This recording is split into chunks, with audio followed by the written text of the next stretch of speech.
अगर शर्जील अपने स्किल्स के साथ इस वेट के साथ जो वज़न है उसका उसके उसमें टीम में आता है, फिर आगे चल के लोग भी बातें करेंगे, वो बोलेंगे जी एक एग्जाम्पल सेट हो गया, ठीक है। अब वज़न जिसका भी ज़्यादा खिलाओ, टैलेंट होना चाहिए, स्किल्स होनी चाहिए। तो हमारे जो एक्स क्रिकेटर्स हैं वो भी, जिन जो बड़े बड़े नाम हैं, वो भी ये समझ रहे हैं कि ये जो सिलेक्शन आई है, कमेटी जो बनी है, ये बिल्कुल ठीक नहीं है। अस्सलाम वालेकुम जी, कैसे हैं आप लोग? सब ठीक ठाक हैं? एक दफ़ा फिर वेलकम टू तनवीर सेज। और जैसा आपको पता है कि पाकिस्तान में आजकल 2-3 दिन से कुछ ऐसी बातें हो रही हैं, या जब से पाकिस्तान टीम का ये साउथ अफ्रीका का जो टूर है वो और जिम्बाब्वे के टूर के लिए जब वो टीमें अनाउंस हुई, उसमें आपको पता है कि उसके बाद जो है वो बड़ी गर्मा गर्मी शुरू हो गई है। कुछ प्लेयर्स कहते हैं, जिस तरीके से हमने भी बात की, मैंने भी बात की और प्लेयर्स ने भी बात की, कि जो सिलेक्शन हुई है वो मेरिट पे नहीं हुई है। देखें, सबसे पहली बात ये समझने की कोशिश करें कि काफ़ी लोगों के मैंने कमेंट्स पढ़े और कुछ लोग कहते हैं कि तनवीर भाई कि आप लोग जो हैं वो हर टाइम जो भी चीफ सिलेक्टर आता है आप उसके पीछे पड़े रहते हैं। कोई तो ऐसा बंदा होगा, अब जिस तरह उन्होंने जो कमेंट्स पढ़े या लोगों ने मुझसे बात की, उन्होंने ये बोला कि मोहम्मद वसीम ने सही तो लड़के सेलेक्ट किए। देखें, जो लोग मुझे कमेंट्स कर रहे हैं ना, अगर मैं भी उनको बोलूँ ना कि आपने 30 लड़के अनाउंस करने हैं, आपने 25 लड़के अनाउंस करने हैं, तो आप बड़े आसानी से आप डोमेस्टिक के जो परफॉर्मर्स हैं वो आप सेलेक्ट कर लोगे, क्योंकि आपने 25-30 लड़के अनाउंस करने हैं। ये तो खुशकिस्मत है मोहम्मद वसीम कि वो उस टाइम आए कि कोरोना चल रहा है, क्योंकि कोरोना की वजह से आप सबको पता है कि जब टूर पे टीम जाती है तो वो 15-15 लड़के अनाउंस नहीं करते, वो अब ज़्यादा करते हैं, क्योंकि अगर किसी को कोई प्रॉब्लम हो गया तो पाकिस्तान से कहीं भेजना ना पड़ जाए, वहीं बहुत ज़्यादा लड़के, तो वहीं से उधर से ही वो टीम में इन हो जाएगा। तो ये जो है, ये जो एडवांटेज वसीम को ये बहुत ज़्यादा मिला हुआ है, जिसकी वजह से वो डोमेस्टिक के कुछ प्लेयर्स टीम में लेके आ जाते हैं और लोग समझते हैं कि वाह वाह हो गई है। अगर 15 लड़के जब सिलेक्ट करने होंगे, फिर मैं इन्हीं लोगों से पूछूंगा जो मोहम्मद वसीम की साइड लेते हैं, फिर मैं वसीम से पूछूंगा कि हाँ भाई अब क्या हुआ, किधर गए डोमेस्टिक के परफॉर्मर, क्योंकि जब 15 लड़के आपने सेलेक्ट करने होते हैं वो बड़े मुश्किल से सिलेक्ट होते हैं। सिलेक्शन के बाद बातें चली कि जी सुनने में यही आ रहा है कि मैं ये समझता हूँ, लोग ये कहते हैं कि शायद ये ऐसी बात ना हो, लेकिन मैं ये समझता हूँ कि अगर कोई बात निकलती है या कहीं ना कहीं शक व शुबात आने शुरू होते हैं किसी भी बात के, तो इसका मतलब ये है कि कहीं ना कहीं थोड़ी बहुत सच्चाई ज़रूर है। अगर बाबर आजम ने ये बात की कि जो टीम है वो मेरी मर्ज़ी से नहीं बनी, मुझसे नहीं पूछा गया, या हेड कोच ने भी बोला कि जी मेरी मर्ज़ी से हमसे नहीं पूछा गया, ये चीफ सिलेक्टर साहब ने सिलेक्शन कमेटी के साथ मिल के ये टीम सेलेक्ट कर दी है। पहली बात ये है, मैं सिलेक्शन कमेटी को ये बोलता हूँ कि आप मशवरा हमेशा करते हैं जब हेड कोच भी होता है, कप्तान भी होता है और सिलेक्शन कमेटी पूरी बैठी होती है। उसके बाद जो ज़्यादातर जो बात है वो कप्तान की मानी जाती है। हाँ, ये देखना ज़रूरी है कि कप्तान क्या किसी गलत लड़के के लिए बात तो नहीं कर रहा, फिर सिलेक्शन कमेटी उसको रोके कि नहीं भाई, हमने आपको पूरा मौका दिया हुआ है कि आप ऐसे लड़के को सिलेक्ट करें कि वाकई जो परफॉर्मर हो। अगर कप्तान गलत को सिलेक्ट करता तो आप रोकें, लेकिन अगर कप्तान ऐसे प्लेयर को मांग रहा है कि वो ये समझता है कि ये प्लेयर भी अच्छा है या डोमेस्टिक का अच्छा परफॉर्मर है, तो वो ये समझता है कि मैं इसको टीम में लेके बड़ा फ़ायदा हो सकता है मुझे टीम में इसको रख के, तो फिर अगर सिलेक्टर्स उसकी नहीं मान रहे तो वो तो फिर गलत बात है। और जिस तरह बाबर आजम की कुछ हमने बातें भी सुनी, मतलब उनके जो टिकर वगैरह चले, या जिस तरीके से हमने देखा कि उसमें वो यही कहते हैं कि जी मेरी बिल्कुल नहीं सुनी गई। अब वो, इसका मतलब ये है कि एक लड़के की बात नहीं है, ये ज़्यादा लड़कों की बात है। तो इसमें सिलेक्शन कमेटी को थोड़ा सा सोचना समझना चाहिए कि उसने टीम को लेके चलना है और उसने ही खिलाना है टीम को। अच्छा, दूसरी बात ये कि अगर हम परफॉर्मर्स देखते हैं, जिस तरीके से शाहनवाज धानी की मैं दोबारा बात करता हूँ, उसको सिलेक्ट किया गया, 8 मैचेस बाद उसको टीम में लेके आ गए। फिर उसके बाद वो जो अब्दुल्ला शफीक है, वो एक फर्स्ट क्लास मैच और एक लिस्ट ए मैच में खेला हुआ है और उसको पाकिस्तान टीम में लेके आ गए। अगर इन दो लड़कों के अगेंस्ट भी थे हेड कोच या कप्तान भी, ये मेरी अपनी राय है, शायद ना भी हो, लेकिन जिस तरह बातें चल रही हैं उस हिसाब से मैं बात कर रहा हूँ, अगेंस्ट भी थे तो फिर भी सिलेक्शन कमेटी को इनको सिलेक्ट नहीं करना चाहिए था। अगर सिलेक्शन कमेटी ने इन दोनों को सिलेक्ट किया तो बहुत ही मेरे ख्याल है इतनी बड़ी नाइंसाफ़ी की है, इतनी बड़ी नाइंसाफ़ी तो कभी होती भी नहीं है, हुई हैं लेकिन ये भी उन्हीं नाइंसाफ़ियों में से एक है। दूसरी बात ये, हम बात करते हैं जी परफॉर्मर्स कहाँ हैं। अब इस T20 की टीम में या ODI की टीम में एक मोहम्मद वसीम जो फास्ट बॉलर है वो भी आया है, उसका बिल्कुल रनअप का कोई सर और पैर नहीं है, ना उसकी डोमेस्टिक इतनी परफॉर्मेंस है, वो लड़का भी आगे है। अब ये जब लड़के आते हैं जिन्होंने बिल्कुल डोमेस्टिक क्रिकेट नहीं खेली और पाकिस्तान टीम में आते हैं,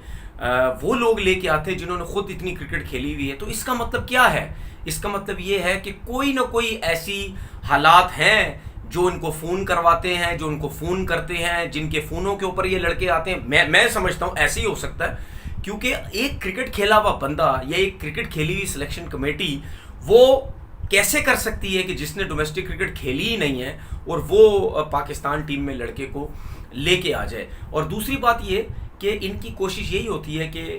कम खेले हुए लड़के इस वजह से भी टीम में लाते हैं ये, क्योंकि जब पाकिस्तान टीम में आते हैं उनको हैंडल करना बड़ा आसान हो जाता है, क्योंकि उनके पास डोमेस्टिक का एक्सपीरियंस तो होता नहीं, उनकी इतनी परफॉर्मेंसेस होती नहीं जिसके ऊपर वो एक सवालात जवाबात हेड कोच के साथ या कप्तान के साथ कर सकें, कोई ऐसी चीज़ तो उनमें होती नहीं। अगर आप परफॉर्मर टीम में लेके आएंगे, जिस तरह बहुत बड़े बड़े परफॉर्मर्स हमारे डोमेस्टिक क्रिकेट में हैं जिनको इग्नोर किया जाता है, उनको लाया नहीं जाता, अगर उनको लाया जाएगा तो वो फिर इनसे बहस भी करेंगे, इनसे बातचीत भी करेंगे, तो ये फिर कोचिंग स्टाफ को ये चीज़ खटकती है कि नहीं यार ऐसा बंदा ना आए जिसको हमें बताना पड़े, क्योंकि इनकी अपनी एबिलिटी इतनी ज़्यादा नहीं है और जिसको ला रहे हैं उसकी एबिलिटी इतनी ज़्यादा है, तो ये क्या उसको बताएंगे, क्योंकि ख़ुद तो इन्होंने लेवल 4 कोचिंग कोर्स तो किया नहीं है, लेवल 1 लेवल 2 करके ज़बरदस्ती करके या किसी ने किया या नहीं किया उसको टीम में लाया हुआ है। तो वो भी उसको भी शायद शर्म आएगी कि मैं एक डोमेस्टिक का जिसने 10-12 हज़ार रन किए में उसको मैं क्या बताऊंगा। जिस तरीके से मेरे साथ भी हुआ था, जब मैंने बॉलिंग कोच हेड कोच से पूछा कि मुझे बताएं, तो उन्होंने बोला नहीं जी आपके पास एक्सपीरियंस इतना है, 500 आउट करके फर्स्ट क्लास में आप पाकिस्तान टीम में आए तो आपको बताने की ज़रूरत नहीं है। तो फिर इनको ये खुटकता है इस टाइप का बंदा, इसीलिए इनकी कोशिश होती है कि ऐसा लड़का पाकिस्तान टीम में लाया जाए कि जो कम क्रिकेट खेला हुआ और हमारी सुने, हम उसको दबा के रखें बस। तो ये रीज़न भी होता है कि एक बिल्कुल यंग लड़के को पाकिस्तान टीम में लाने का, और एक यंग लड़के को सिलेक्शन कमेटी जो सिलेक्ट करती है वो अपनी वाह करवाने की कोशिश करती है कि देखें जी हमने कितना ज़बरदस्त काम कर दिया है, हमारी सिलेक्शन कमेटी में देखें जी यंगस्टर्स आ रहे हैं। और इस सिलेक्शन कमेटी को ये नहीं पता कि जो इन्होंने लास्ट सीरीज़ में जो T20 में लड़के रखे थे और जो निकाले गए थे वो इन्होंने कितनी उनके साथ नाइंसाफ़ी की है ये उनको नहीं पता, क्योंकि इनको तो फिक्र नहीं है ना, इनको पैसे इतने अच्छे मिल रहे हैं, ये क्यों किसी से बहस करेंगे। महीने के 5-5 लाख रुपए सबको मिल रहा है, सब सिलेक्टर्स को, सिवाय एक टीम के, क्योंकि एक टीम का जो सिलेक्टर है वो मोहम्मद वसीम थे, उनकी जगह अभी तक कोई कोच लगाया नहीं गया, तो मोहम्मद वसीम तो चीफ सिलेक्टर बन गए। तो 5 टीमों के जो सिलेक्टर थे उनको जाहिर पर सबको पैसे मिल रहे, उन्होंने क्या करना, उनको जो बोले जाएंगे वो बोलेंगे हाँ जी ठीक है आप जो कह रहे हैं आप लोग ठीक है, क्योंकि 5 लाख रुपए मंथली के हिसाब से मेरा ख्याल है बहुत ज़्यादा पैसे होते हैं। तो कोई मेरे ख्याल में कोई ऐसा बंदा मुझे नज़र नहीं आता इन 5 टीमों के अंदर, कोई ऐसा कोच जो बहस कर सके, क्योंकि सबको वैसे भी हम जानते तो हैं ना कौन कैसा है। तो ये रीज़न भी हो सकता है। फिर उसके बाद एक प्लेयर है डोमेस्टिक क्रिकेट का, उसने आई थिंक गुलाम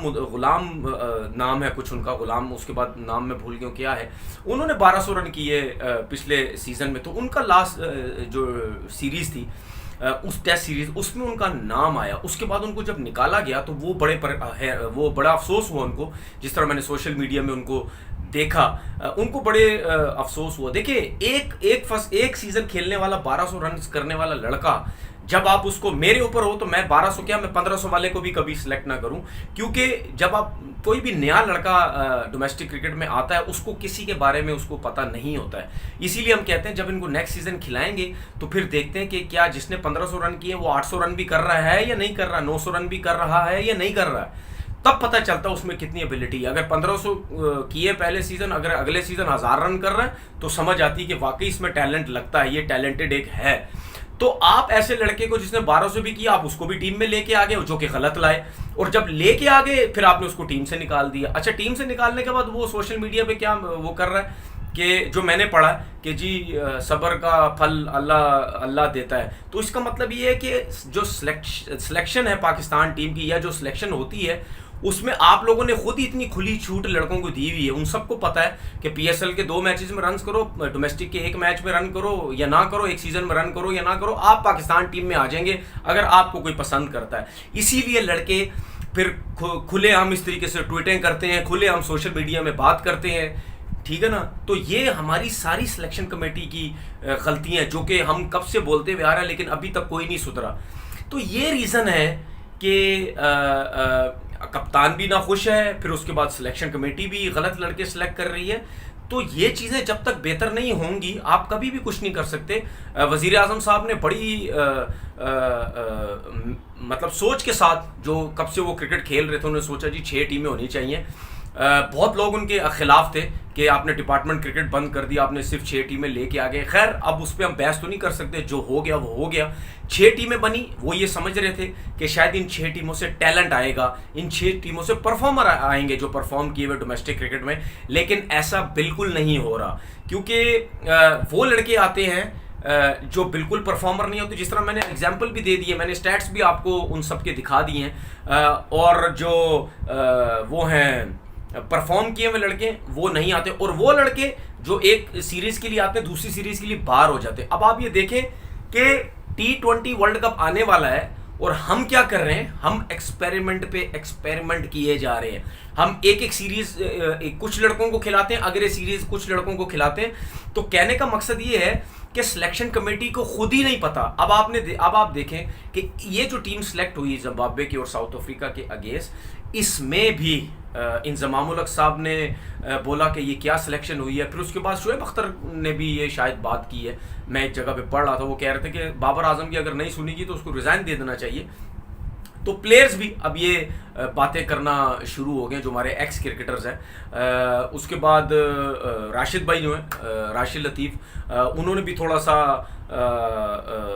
इजहार ये किया कि उनकी नज़र में भी जो सिलेक्शन जो हुई है वो ठीक नहीं हुई है। तो हमारे जो एक्स क्रिकेटर्स हैं वो भी, जो बड़े बड़े नाम हैं, वो भी ये समझ रहे हैं कि ये जो सिलेक्शन आई है, कमेटी जो बनी है, ये बिल्कुल ठीक नहीं है, या इनसे जो सिलेक्शन है वो ठीक नहीं हो रही है। तो इसीलिए मैं कहता हूँ कि कहाँ होता है फिर चेयरमैन पाकिस्तान क्रिकेट बोर्ड का, कहाँ है वसीम खान सीईओ जो है, ठीक है। क्योंकि जब ये किस लिए होते हैं, ये इनका काम क्या है, ये अगर टॉप पे ऊपर बैठे हुए इनका काम क्या है, उनका काम ये है कि जब नीचे चीज़ें गलत हो रही होती हैं तो आप उस पर नज़र रखें कि क्या चीज़ सही हो रही है, क्या गलत हो रही है। अगर आप लोगों के होते हुए ये चीज़ें गलत होगी, अब कुछ लोगों ने सोशल मीडिया में ये बोला कि जी शर्जील खान कैसे टीम में आ गए, उनकी तो फिटनेस लेवल ही नहीं है। वो तो हमें भी पता है उनकी फिटनेस नहीं है। अगर आप शर्जील को ला के ये एग्जाम्पल सेट कर रहे हैं, नो डाउट शर्जील खान बहुत एक्स्ट्राऑर्डिनरी प्लेयर है, ये मैं भी समझता हूँ, लेकिन मैं ये समझता हूँ वो अगर अपने एक्स्ट्राऑर्डिनरी टैलेंट के साथ अपनी फिटनेस को भी बेहतर करे, मैं ये नहीं कह रहा कि उसकी टीम में जगह नहीं बनती, उसकी जगह ज़रूर बनती है, उसको आना भी चाहिए, लेकिन थोड़ा सा उसको अपनी फिटनेस का भी ख्याल करना चाहिए। होगा क्या, लोग इस चीज़ को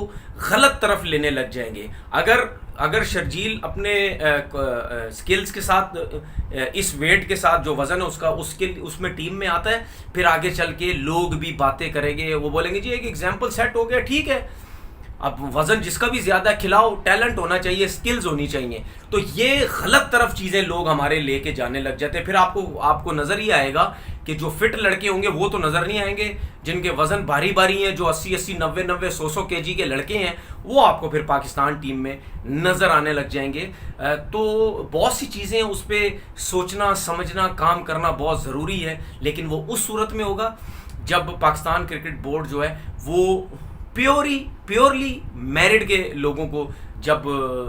लेके आएगा तब ये चीज़ें बेहतर होंगी। और मेरे ख्याल में एक और चीज़ देखनी चाहिए कि जो चीफ सेलेक्टर होता है ये पेड नहीं होना चाहिए, क्योंकि उसकी और जिस तरह मैं पहले भी बात कर चुका हूँ, और ये जो कोचिंग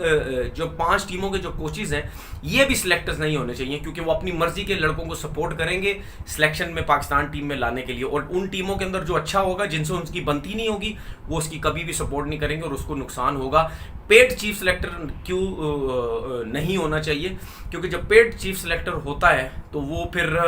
पैसे शायद उसको जब नज़र आते हैं तो वो फिर